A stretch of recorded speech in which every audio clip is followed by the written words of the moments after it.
I have a question. How will each of you guys find yourselves making it, or making either your initiatives or putting a California Constitutional Convention on the ballot? Is it by gathering signatures? Is it by, go ahead. Yeah, we'll be running a ballot initiative campaign. So gathering signatures, we'll be filing probably in a couple of weeks or so, and it'll sort of run this sort of normal route of the initiative process. The Courage campaign is currently working with a number of different progressive organizations from around the state to, again, look at doing some ballot initiative campaigns in 2010, potentially around the two-thirds rule, for example. That would be done through, again, signature gathering. As Courage Campaign, we have 700,000 members online. We're very keenly interested in finding ways to have volunteers do the signature gathering as much as possible. Not only to reduce the cost, but to show people that this is actually a genuinely grassroots-oriented effort. The last initiative to be put on the ballot solely through volunteer gathered signatures was in 1982. That being said, Prop 215, which legalized medical marijuana in 1996, was done largely through volunteer signature gathering. And there have been a number of ballot initiative efforts in the last 20 years that have had a substantial component of volunteer gathered signatures. We actually think that's going to be wave of the future, to use a cliched term. Yeah, I think you're going to be seeing a lot more of that in California politics, and that's not such a bad thing.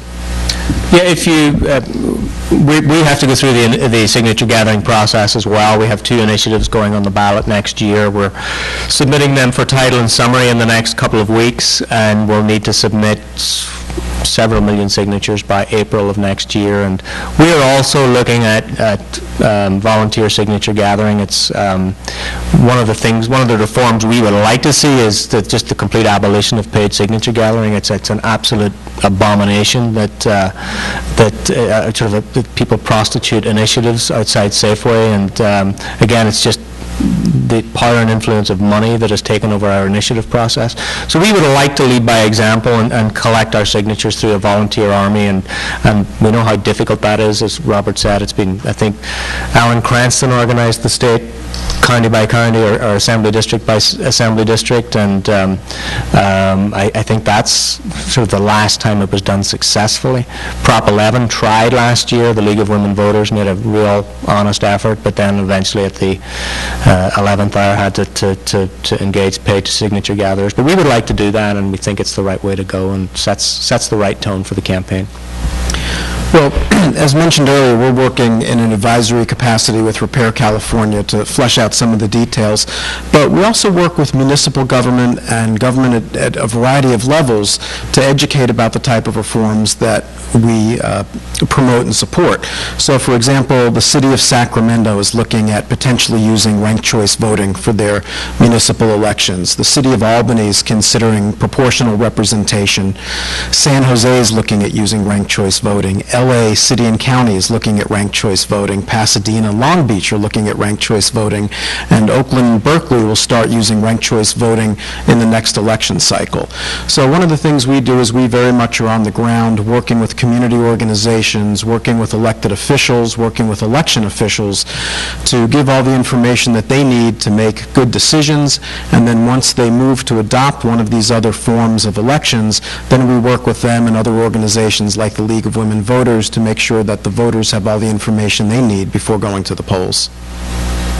So Blair, as part of the proportional representation, is that potentially going to make it into the Constitutional Convention, or is that going to be an issue that will be addressed at a California Constitutional Convention? Well, that's an awfully good question. We certainly hope it's part of the mix. I think when you look at the Constitutional Convention and the limited scope of it, the limited scope includes governance and elections. And so we hope that there really is a long-term vision and saying what works for California. Right now you look at the state legislature and we have essentially the least representative state legislature in the country. There's one representative for about 470,000 people. That's 10 times the national average. The state next to California in terms of representation is Texas, and California's districts are 3 times larger. Oregon, where I lived for many years, an assembly district is about 50 or 60,000 people. So those are neighborhoods. Those are small enough where a representative is actually out at the corner grocery store, can go to PTA meetings. You can actually walk an entire district. And it really alters the equation in terms of money as well. If you have districts that are so huge, and Senate districts are twice the size, it takes an awful lot of money to run campaigns and get elected. So we would hope that that entire equation of representation is in the mix for the big picture.